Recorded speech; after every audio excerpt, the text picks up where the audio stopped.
we dive into the drama surrounding Mandy and Georgie's wedding plans. Mandy, faced with pressure from her mother-in-law Mary, finds herself reluctantly agreeing to expedite the wedding despite the chaos caused by a recent tornado and a forced move, as Mandy visits her parents to break the news of their courthouse wedding. After that, Mandy and Georgie are off somewhere, and Mary gets the bright idea to call up Pastor Jeff for a surprise sink baptism for Cece, right under Audrey's nose. But guess what? Missy walks in, totally oblivious to the whole situation. Meanwhile, Mandy and Audrey take Cece out for a stroll, and Mandy spots this adorable sweater in a shop window.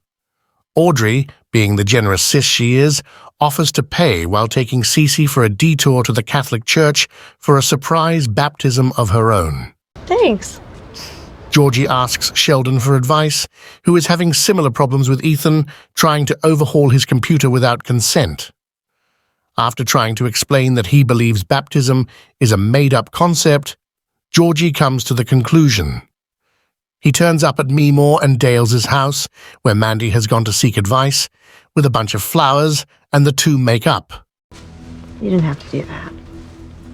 Young Sheldon Season 7. Episode 6 ends with a potentially huge cliffhanger. After Georgie and Mandy make up, Mandy sets her mind to trying to find a fitting punishment for Audrey and Mary that doesn't leave her at a disadvantage.